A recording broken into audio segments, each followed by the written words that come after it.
নমস্কার, প্রত্যেককে স্বাগত আমাদের এই চ্যানেলে। তো তোমরা যারা ডব্লিউবিপি, ক্লার্কশিপ, আরপিএফ এবং ফুড এসআইয়ের জন্য প্রিপারেশন নিচ্ছ, তাদের জন্য আজকের এই ক্লাসটি খুবই গুরুত্বপূর্ণ, যেখানে কিন্তু জিকে বিষয়ের উপর আমি এই ক্লাসের মাধ্যমে কিন্তু প্রশ্ন নিয়ে এসেছি। বাছাই করা প্রশ্ন প্রত্যেকটি কিন্তু পরীক্ষার আসার মতো উপযোগী, তাই তোমরা প্রথম থেকে শেষ পর্যন্ত কিন্তু এই ক্লাসটি দেখবে। আশা করি তোমরা প্রত্যেকে উপকৃত হবে। তো চলো শুরু করছি। প্রথম প্রশ্ন দেখো, সিজিএস পদ্ধতিতে স্মরণের একক কী? তাহলে সিজিএস পদ্ধতিতে স্মরণের একক যেটা উত্তর হবে সেটা হচ্ছে সেন্টিমিটার বা সেমি। দেখো এবার এই যে সিজিএস পদ্ধতি, এই সিজিএস পদ্ধতিতে স্মরণের একক তো সেন্টিমিটার আমরা জানি। এবার এসআই বলে একটি পদ্ধতি আছে এবং এমকেএস বলে একটা পদ্ধতি রয়েছে। এসআই পদ্ধতিতে স্মরণের একক হচ্ছে মিটার, সিজিএস পদ্ধতিতে সেন্টিমিটার, এসআই পদ্ধতিতে হচ্ছে মিটার, ঠিক আছে। এবং এমকেএস পদ্ধতিতেও স্মরণের একক হচ্ছে কি মিটার। এর পাশাপাশি এই জিনিসগুলো কিন্তু একটু জেনে রাখবে। তারপর দেখো এই যে স্মরণ কি? স্মরণ হলো একটি ভেক্টর রাশি। বোঝা গেল স্মরণ কী ধরনের রাশি? ভেক্টর রাশি। তারপর দেখো বিভিন্ন বিষয় এবং তাদের এককগুলো আমরা জেনে নেব, ভেরি মাচ ইম্পর্টেন্ট প্রত্যেকটি। দেখো বৈদ্যুতিক রোধের একক কি? বৈদ্যুতিক রোধের একক হলো ওহম। তারপর দেখো বলের একক কি? বলের একক হলো নিউটন। এবং ক্ষমতার একক কি? Horse power. তাপের একক হচ্ছে ক্যালোরি। কম্পাঙ্কের একক কি? হার্জ। চাপের একক হচ্ছে পাস্কাল। তারপর দেখো বিদ্যুতের পরিমাপের একক কি? কুলম্ব। বৈদ্যুতিক যে ক্যাপাসিটি, ধারণ ক্ষমতা, তার একক হচ্ছে ফ্যারাডে। বৈদ্যুতিক কারেন্ট এর একক হচ্ছে অ্যাম্পেয়ার। এবং দীপ্তি প্রবাহ, আলোর যে দীপ্তি তার যে প্রবাহ সেটার একক হচ্ছে লুমেন। তারপর হচ্ছে তরলের আয়তনের একক কি? গ্যালন। এবং দেখো কার্যের একক হচ্ছে জুল। বিভব পার্থক্যের একক হচ্ছে ভোল্ট। এবং আলোর তীব্রতার একক হচ্ছে লাক্স।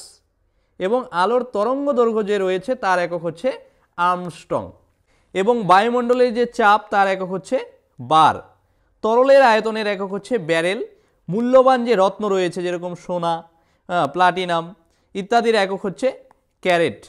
এবং আলোর যে দীপ্তি প্রাবল্য সেটার একক হচ্ছে ক্যান্ডেল। এবং শব্দের প্রাবল্য মাত্রা তার একক হচ্ছে ডেসিবেল। এবং তড়িৎ শক্তি যে পরিমাপ করা হয় তার একক হচ্ছে কিলোওয়াট পার ঘন্টা। বোঝা গেল এই যে এককগুলো, প্রত্যেকটি এককই কিন্তু ভীষণই ইম্পর্টেন্ট। চলো পরবর্তী প্রশ্নে।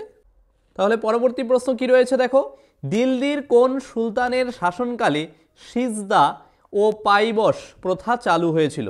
তাহলে কোন সুলতানের আমলে এই সিজদা এবং পাইবস প্রথা চালু হয়েছিল?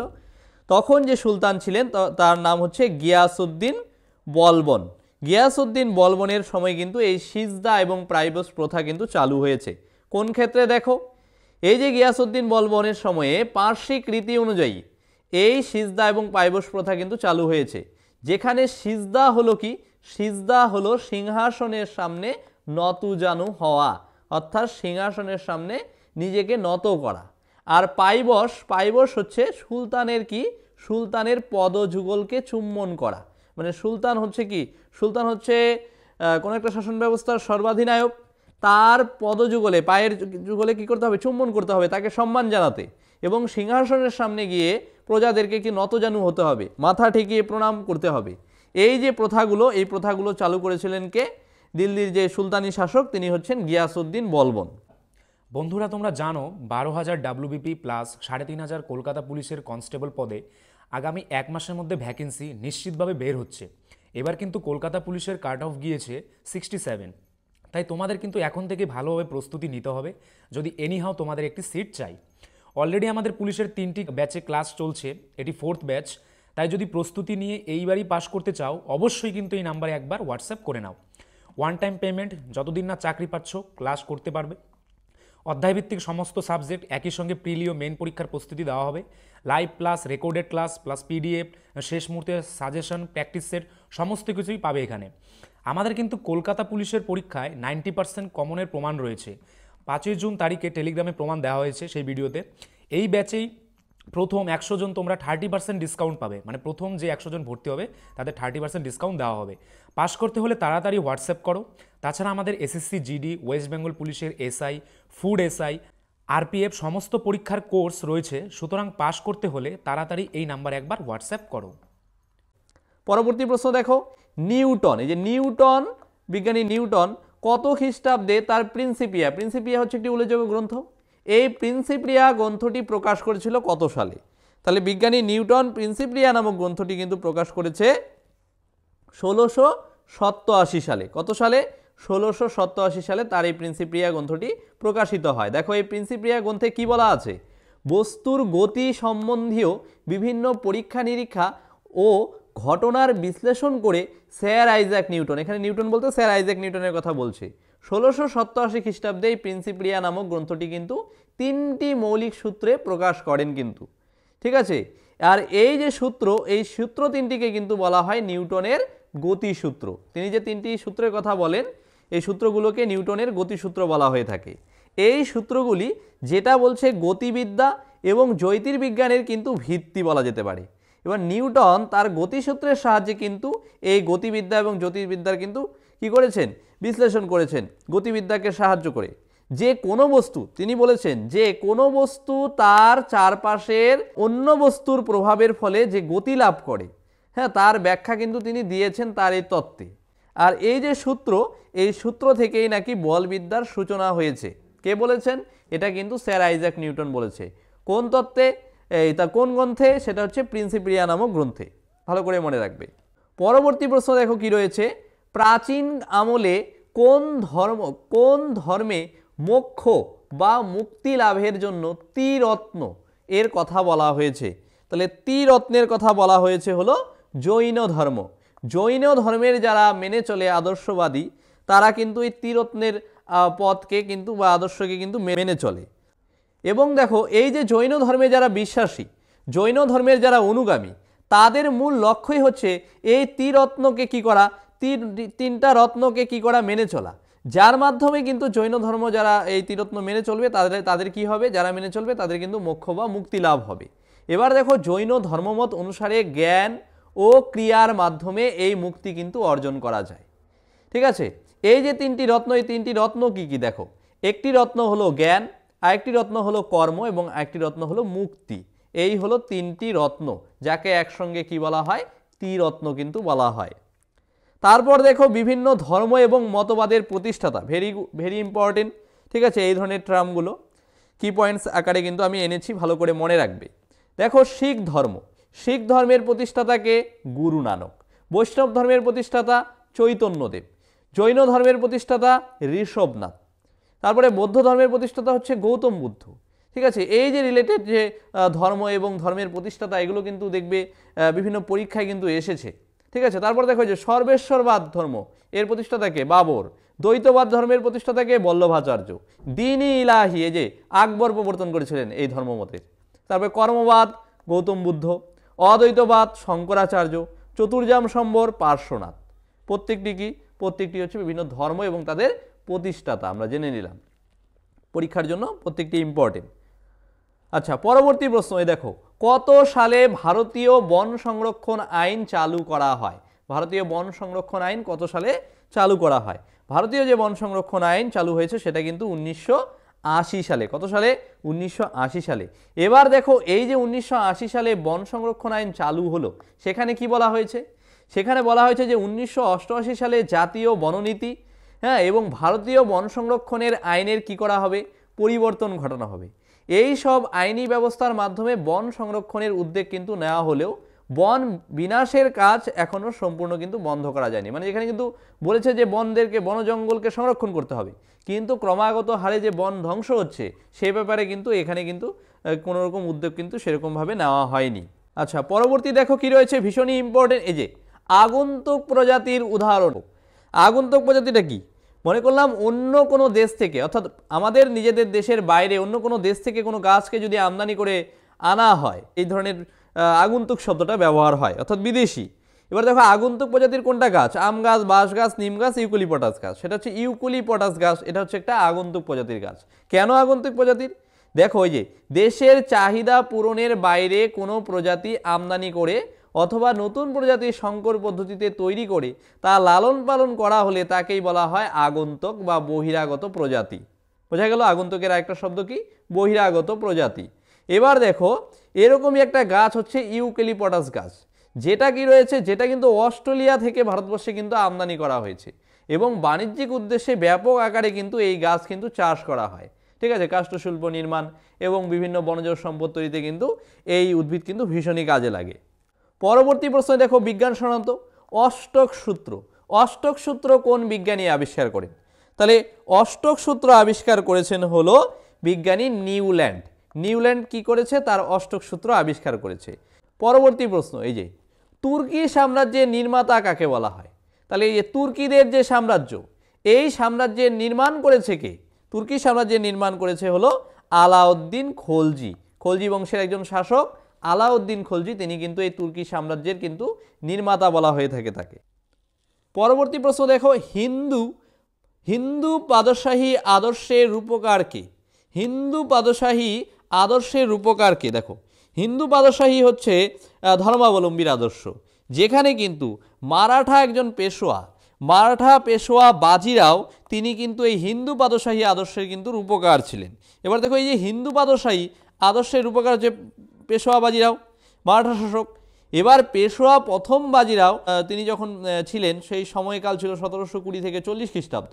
সেই সময় মোগল সাম্রাজ্যের পতনের পরিপ্রেক্ষিতে সর্বপ্রথম এক শক্তিশালী হিন্দু সাম্রাজ্যের প্রতিষ্ঠার কথা ঘোষণা করেন। কে ঘোষণা করেন? এই প্রথম বাজিরাও। এবং মহারাষ্ট্রকে কেন্দ্র করে সর্বভারতীয় এক অখণ্ড হিন্দু সাম্রাজ্য প্রতিষ্ঠা করার পরিকল্পনা নেন, যেটা কিন্তু হিন্দু পাদশাহী নামে কিন্তু পরিচিত। এই যে মহারাষ্ট্রে সর্বভারতীয় অখণ্ড হিন্দু সাম্রাজ্যের যে প্রতিষ্ঠাতা, এটাই হচ্ছে হিন্দু পাদশাহী। পরবর্তী প্রশ্ন দেখো রানা প্রতাপ সাগর আণবিক বিদ্যুৎ কেন্দ্র ভারতের কোন রাজ্যে অবস্থিত? রানা প্রতাপ সাগর আণবিক বিদ্যুৎ কেন্দ্র কিন্তু ভারতের রাজস্থান রাজ্যে কিন্তু অবস্থিত এই বিদ্যুৎ কেন্দ্রটি, এবং এটি আণবিক বিদ্যুৎ উৎপাদন কেন্দ্র, যেখানে রাজস্থানের রায়ত ভুট্টা, ঠিক আছে, এই রায়ত ভুট্টো, তারপরে হচ্ছে গিয়ে রানা প্রতাপ সাগর, কর্ণাটকের যে কেগা, হ্যাঁ, মহারাষ্ট্রের হচ্ছে তারাপুর, উত্তরপ্রদেশের হচ্ছে নারক, গুজরাটের হচ্ছে কাকরাপার, তামিলনাড়ুর কালপক্কম কুন্দনকুলম, এই প্রত্যেকটি কিন্তু আণবিক বিদ্যুৎ উৎপাদন কেন্দ্র কিন্তু। পরবর্তী প্রশ্ন দেখো মণ্ডল তত্ত্ব।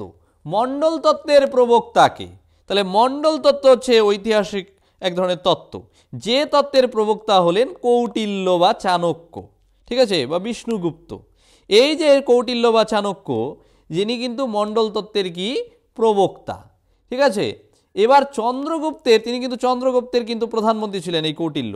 চন্দ্রগুপ্তের শাসনকালে চন্দ্রগুপ্তের মন্ত্রণাদাতা ছিলেন এই কৌটিল্য। চন্দ্রগুপ্তকে কিন্তু বুদ্ধি পরামর্শ এই সমস্ত কিছু দিতেন এই কৌটিল্য। তিনি তার অর্থশাস্ত্র, এই যে অর্থশাস্ত্র গ্রন্থের রচয়িতা কিন্তু কৌটিল্য, এবং বিখ্যাত এটি একটি গ্রন্থ, বহু পরীক্ষায় এসেছে। এই যে অর্থশাস্ত্র গ্রন্থ, এই অর্থশাস্ত্রের গ্রন্থে তিনি বলেছেন প্রতিবেশী রাজা হলো প্রকৃতগত শত্রু। কে বলেছেন কথাটা? কৌটিল্য বলেছেন। কোন গ্রন্থে? অর্থশাস্ত্র গ্রন্থে। যে আমাদের কোনো একটা রাজ্য, ঠিক আছে, তার প্রতিবেশী রাজ্যই হচ্ছে আমাদের কাছে প্রকৃতগত শত্রু।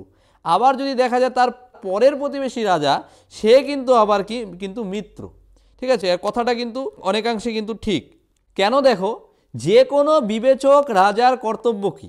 যে কোনো বিচার বুদ্ধি সম্পন্ন রাজার কর্তব্য হলো দূর প্রতিবেশী রাষ্ট্রসংঘের সঙ্গে জোট বেঁধে নিকট প্রতিবেশী রাষ্ট্রকে ঘিরে ধরা বা মণ্ডলীকরণ করা। এটা হচ্ছে কোনো একটা রাজ্যের, মনে করে যে রাজ্যকে শক্তিশালী করার একটা প্রবণতা, ঠিক আছে। এই বুদ্ধি বা পরামর্শকে যদি মেনে চলে তাহলে কোনো একটা রাজ্য শক্তিশালী হতে পারবে। আমরা যদি আমাদের ভারতবর্ষ দেশের কথাই বলি, হ্যাঁ, যে ভারতবর্ষের প্রতিবেশী দেশ যেমন হচ্ছে মনে করলাম যে চীন, তারপরে হচ্ছে মনে করলাম যে পাকিস্তান, এরা হচ্ছে কি, এরা হচ্ছে শত্রুতা করে আমাদের সঙ্গে বিশেষভাবে। এইবার মনে করলাম আমরা এই শত্রুদেরকে দমন করতে যাব, তার মধ্যে আমাদের ভারতে যে পরিমাণ শক্তি আছে তা কিন্তু যথেষ্ট নয়।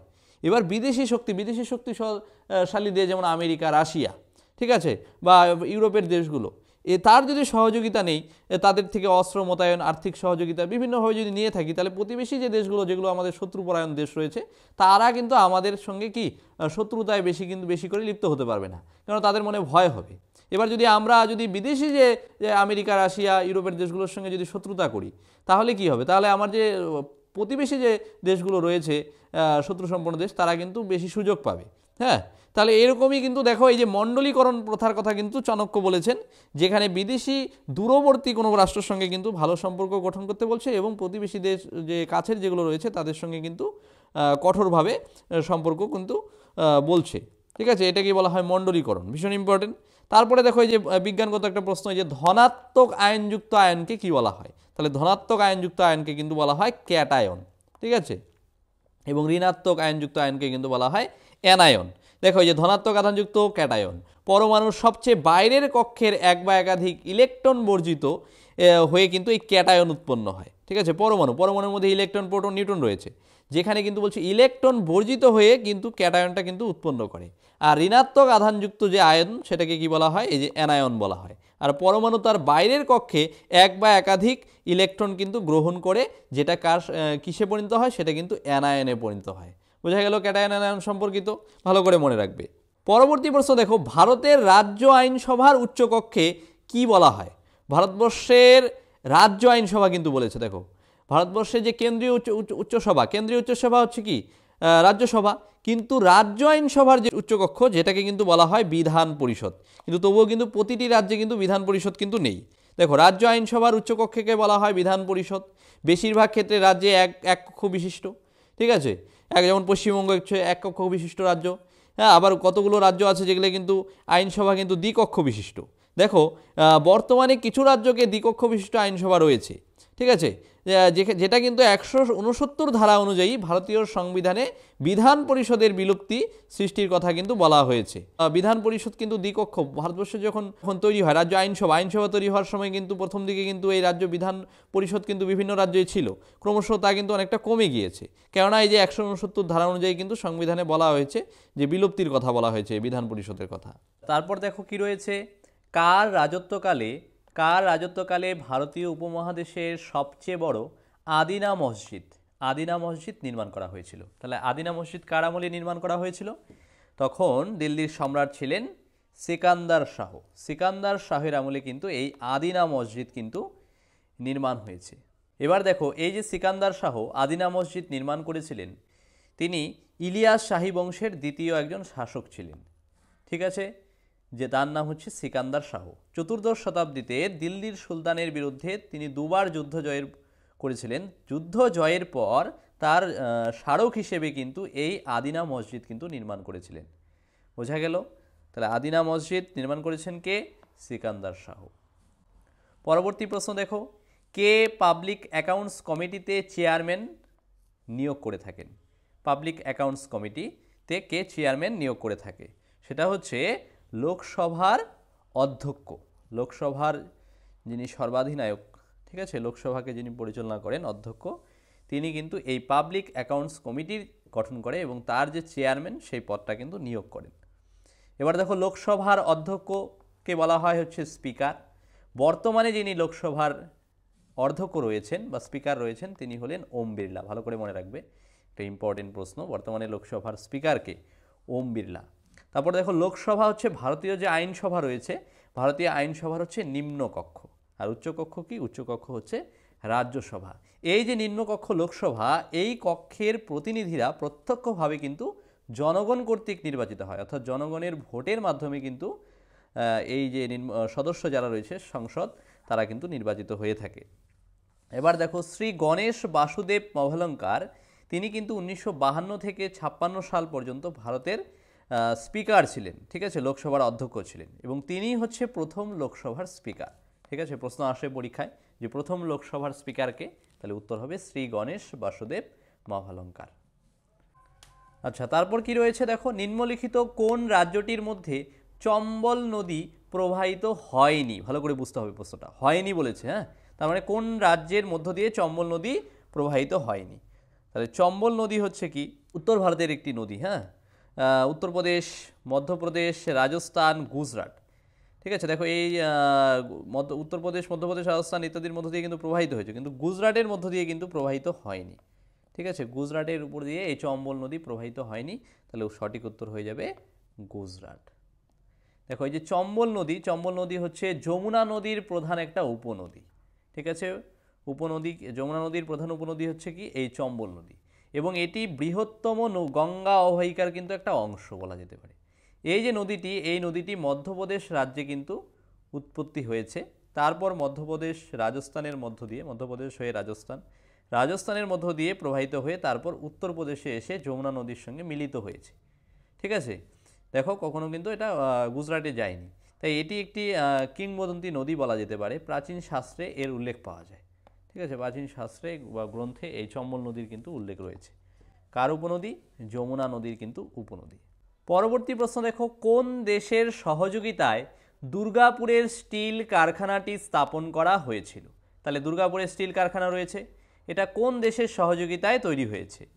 এটা যে দেশের সহযোগিতায় তৈরি হয়েছে সেটা উত্তর হয়ে যাবে ব্রিটেন, অর্থাৎ ইংল্যান্ডের সহযোগিতায় কিন্তু এই দুর্গাপুরের স্টিল কারখানাটি কিন্তু তৈরি হয়েছে। এবার দেখো আরও কিছু কলকারখানা রয়েছে, যার মধ্যে হচ্ছে রাউরকেল্লা। এই যে রাউরকেল্লা, যেটা কিন্তু ভারতে অবস্থিত রাউরকেল্লা, এই রাউরকেল্লা যার সহযোগিতায় তৈরি হয়েছে সেটা হচ্ছে জার্মানি। জার্মানির সহযোগিতায় কিন্তু এই রাউরকেল্লা এটা কিন্তু তৈরি হয়েছে। তারপর দেখো বোকারো রয়েছে, বোকারো ঝাড়খণ্ডের, বোকারো আবার রাশিয়ার সহযোগিতায় কিন্তু তৈরি হয়েছে। ভিলাই ইস্পাত কারখানা, এটিও কিন্তু রাশিয়ার সহযোগিতায় তৈরি হয়েছে। হ্যাঁ, এই সহযোগী দেশগুলো ভালো করে মনে রাখবে, পরীক্ষায় কিন্তু প্রশ্ন আসে এখান থেকে। তারপরে দেখো পরবর্তী প্রশ্ন, অজন্তার গুহা চিত্রগুলি কোন সময়ে গড়ে উঠেছিল? তাহলে অজন্তা গুহায় বিভিন্ন চিত্রগুলো রয়েছে, এই যে চিত্রগুলো, এই চিত্রগুলো গড়ে উঠেছে হলো গুপ্তদের সময়ে, অর্থাৎ গুপ্তদের সময়, গুপ্ত রাজারা যখন ছিলেন তখন কিন্তু এই অজন্তার গুহা চিত্রগুলো তৈরি হয়েছে। এই যে অজন্তা রয়েছে, এই অজন্তা গুহা, যেটা কিন্তু ভারতের মহারাষ্ট্র রাজ্যের ঔরঙ্গাবাদ জেলায় কিন্তু অবস্থিত, যেখানে কিন্তু গভীর খাড়া গিরিখাতের পাথর কেটে কিন্তু এই গুহা চিত্রগুলোকে কিন্তু খোদাই করা হয়েছে। ঠিক আছে, এরকম প্রায় 30টি গুহা স্তম্ভ রয়েছে এই অজন্তা গুহাতে, যেখানে তৎকালীন বৌদ্ধ ধর্মাবলম্বী যারা আদর্শ মেনে চলে, সেই বৌদ্ধ ধর্মের বিভিন্ন শিল্প নিদর্শন কিন্তু রয়েছে এই গুহা চিত্রগুলোতে। ঠিক আছে, ভালো করে মনে রাখবে, বৌদ্ধ ধর্মাবলীর বিভিন্ন শিল্প নিদর্শন কোথায় রয়েছে? মহারাষ্ট্রের ঔরঙ্গাবাদ জেলায়। তারপর দেখো, এই যে হরিসেন, সমুদ্রগুপ্তের একজন সভাকবি ছিলেন হরিসেন। এই হরিসেন তিনি কিন্তু গুপ্ত সম্রাট সমুদ্রগুপ্তের কিন্তু সভাকবি ছিলেন। তারপরে এই যে এলাহাবাদ স্তম্ভের, এই যে এলাহাবাদ কথাটা এসেছে, এলাহাবাদ থেকে এলাহাবাদ প্রশস্তি। ঠিক আছে, এলাহাবাদ প্রশস্তি যেটা কিন্তু এই সমুদ্রগুপ্ত সম্পর্কিত, যেটা কিন্তু রচনা করেছে কে? এই হরিসেন, সমুদ্রগুপ্তের সহকবি, সমুদ্রগুপ্ত সম্পর্কিত এলাহাবাদ প্রশস্তি কিন্তু রচনা করেছে। পরবর্তী প্রশ্ন দেখো, সংস্কৃত কবি রাজশেখর কার সভাকবি ছিলেন? তাহলে রাজশেখর সভাকবি ছিলেন হলো প্রথম পাল বংশের সম্রাট প্রথম মহিপালের কিন্তু সভাকবি ছিলেন এই কবি রাজশেখর। পরবর্তী প্রশ্ন দেখো, ইম্পর্টেন্ট একটি প্রশ্ন, ভারতে 1 টাকার নোটে কার সই ছাপা হয়? 1 টাকার নোট কিন্তু রয়েছে, মুদ্রা যেমন রয়েছে, 1 টাকার নোট রয়েছে, সেখানেও কিন্তু কি থাকে? সিগনেচার থাকে, দেখবা। ভেরি ভেরি ইম্পর্টেন্ট কিন্তু এই প্রশ্নটি। সেখানে কিন্তু অর্থমন্ত্রক রয়েছে, ভারতবর্ষের অর্থমন্ত্রক, সেই অর্থমন্ত্রকের যিনি সচিব আছেন তিনি কিন্তু ওই 1 টাকার নোটে তার সিগনেচারটা থাকে আর কি। তারপর দেখো, এই যে 1 টাকা ছাড়া বাকি সমস্ত যে নোট রয়েছে, ঠিক আছে, 5 টাকা বলো, 10 টাকা, অন্যান্য 100, 1000, ঠিক আছে, এবার অন্যান্য বাকি যে সমস্ত টাকা নোট রয়েছে সেখানে কিন্তু আবার রিজার্ভ ব্যাংকের যিনি গভর্নর তিনি কিন্তু স্বাক্ষর করেন কেবলমাত্র। হ্যাঁ, ভেরি ভাইটাল একটা প্রশ্ন, কিন্তু কেবলমাত্র 1 টাকার নোটে কিন্তু অর্থমন্ত্রকের সচিব কিন্তু স্বাক্ষর করেন, আর বাকি টাকাগুলোতে কিন্তু রিজার্ভ ব্যাংকের গভর্নরের কিন্তু স্বাক্ষর থাকে। পরবর্তী প্রশ্ন দেখো, নিম্নলিখিত কোন জোড়াটি সঠিক? কি রয়েছে দেখো, বিভিন্ন রাজ্য রয়েছে এবং বন্দর রয়েছে, হ্যাঁ, এই সম্পর্কিত। দেখো মহারাষ্ট্রে কি বলছে, মহারাষ্ট্রে রয়েছে পারাদ্বীপ, তারপরে বলছে তামিলনাড়ুতে ম্যাঙ্গালোর, গুজরাটে কান্ডালা, কর্ণাটকে হচ্ছে টিউটিকোরিন। তাহলে এর মধ্যে কোনটা সঠিক বলছে? দেখো গুজরাট এবং কান্ডালা, যে গুজরাটে কিন্তু কান্ডালা বন্দর রয়েছে, এটা কিন্তু সঠিক, বাকিগুলোর ক্ষেত্রে কিন্তু মিলছে না। হ্যাঁ, আচ্ছা, পরবর্তী প্রশ্ন, এই যে দেখো নারায়ণ দেবনাথ সম্প্রতি প্রয়াত হয়েছেন, তার পেশা কি ছিল? তিনি পেশায় কি ছিলেন? এই যে নারায়ণ দেবনাথ তিনি কিন্তু একজন ছিলেন কৌতুক শিল্পী। ঠিক আছে, নান্টু ফান্টু, ঠিক ঠিক আছে, ননি দ্য গ্রেট, এই ধরনের কৌতুক তিনি কিন্তু মানে হাস্য রসাত্মক কৌতুক কাহিনী কিন্তু নিয়ে গল্প বা ঠিক আছে কমেডি টাইপের কিন্তু বিষয়গুলো তুলে ধরতেন এই নারায়ণ দেবনাথ। ঠিক আছে, এবং তিনি কিন্তু সম্প্রতি মারা গিয়েছেন, ইম্পর্টেন্ট। পরবর্তী প্রশ্ন দেখো, 1194 খ্রিস্টাব্দে চান্দোয়ার যুদ্ধে কে পরাস্ত হয়? তাহলে 1194 খ্রিস্টাব্দে চান্দোয়ার যুদ্ধ হয়েছিল। ঠিক আছে, এই চান্দোয়ার যুদ্ধে পরাজিত হয়েছিলেন হলে জয়চাঁদ। কে পরাজিত হয়েছে? জয়চাঁদ।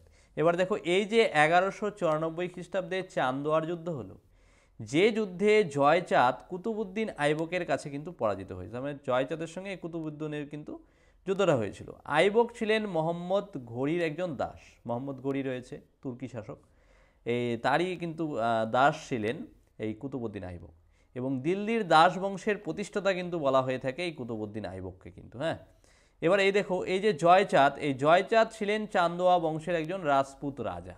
তাহলে চান্দোয়া হচ্ছে একটা বংশ রাজস্থানের। ঠিক আছে, সেখানকার একজন রাজা হচ্ছে জয়চাঁদ।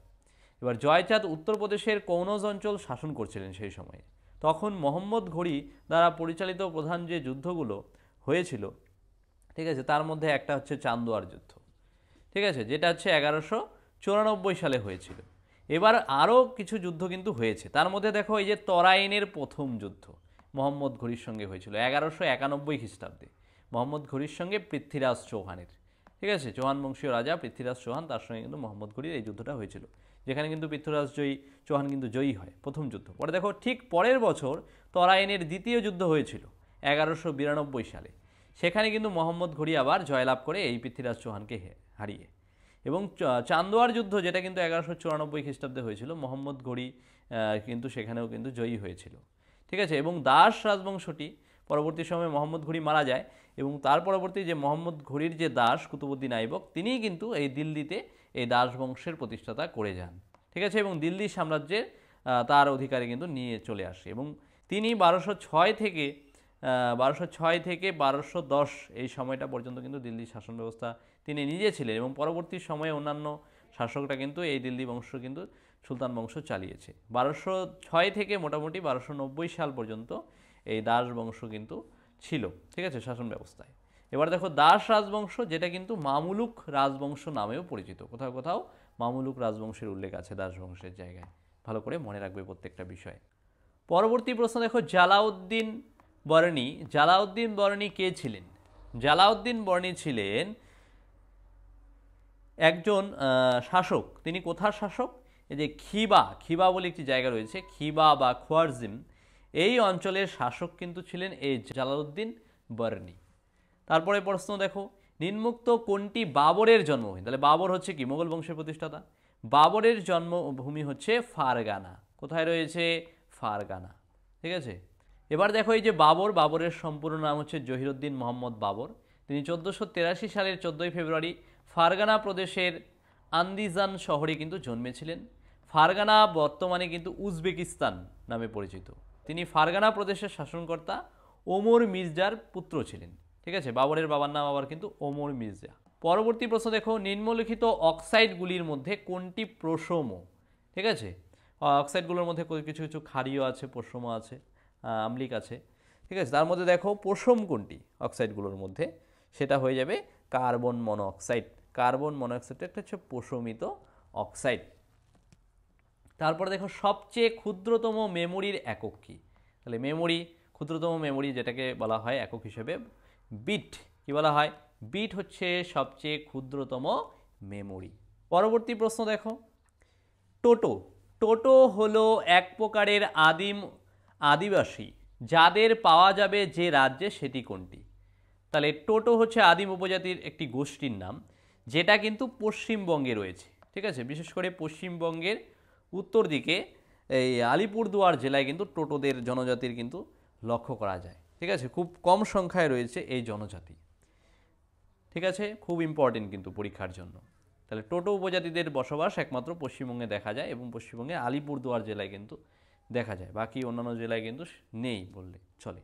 কি পয়েন্টসে দেখো, আরও কিছু অন্যান্য রাজ্যের যারা উপজাতি রয়েছে উল্লেখযোগ্য, তাদের মধ্যে দেখো এই যে আসামে হচ্ছে বোড়ো, আসামে বোড়ো উপজাতি লক্ষ্য করা যায়। মেঘালয়ে রয়েছে যেমন খাসি, মহারাষ্ট্রে রয়েছে গন্ড, ভিল, হ্যাঁ, তামিলনাড়ুতে আছে টোডা, আন্দামান নিকোবরের রয়েছে জারোয়া, লাক্ষাদ্বীপ কেন্দ্রশাসিত অঞ্চল সেখানে রয়েছে আমিনদিঘি, কর্ণাটকে রয়েছে চেঞ্চু। ভালো করে মনে রাখবে, হ্যাঁ, প্রত্যেকটি উপজাতি পরীক্ষার জন্য ভীষণই ইম্পর্টেন্ট। পরবর্তী দেখো, ভারতে আমদানিকৃত পণ্যদ্রব্যের মধ্যে কোন দ্রব্যটির স্থান প্রথমে, মানে কোন দ্রব্য সব থেকে বেশি বিদেশ থেকে আমদানি করা হয়, সেটা হয়ে যাবে সঠিক উত্তর হচ্ছে অশোধিত পেট্রোলিয়াম পণ্য। পেট্রোলিয়াম পণ্য, ঠিক আছে, পেট্রোল ডিজেল এই জাতীয় উপকরণ যেগুলো ব্যবহার করা হয় সেগুলো কিন্তু বেশিরভাগই কিন্তু আমদানি করা হয়, এবং আমদানির যে যত সমস্ত দ্রব্য রয়েছে তার মধ্যে প্রথম স্থান অধিকার করে আছে এই পেট্রোলিয়াম পণ্য। তার পরবর্তী প্রশ্ন দেখো, নিম্নলিখিত কোন সংস্কৃত নাটকে কৌটিল্য এবং চন্দ্রগুপ্ত মৌর্যের হাতে নন্দদের পতনের কথা স্পষ্টভাবে অঙ্কিত আছে? তাহলে আমরা কি জানি, ঐতিহাসিক নন্দ বংশকে উচ্ছেদ করে মৌর্য বংশের প্রতিষ্ঠাতা লক্ষ্য করা যায়, এবং মৌর্য বংশের যে প্রতিষ্ঠা করেছে সেটা হচ্ছে চন্দ্রগুপ্ত, প্রথম চন্দ্রগুপ্ত। কার সহযোগিতায়? তার যে প্রধানমন্ত্রী কৌটিল্য বুদ্ধি পরামর্শ দিয়ে কিন্তু সহযোগিতা করেছে। এবার কোন সংস্কৃত নাটকে এটা উল্লেখ আছে, সেটা হলো মুদ্রা রাক্ষস।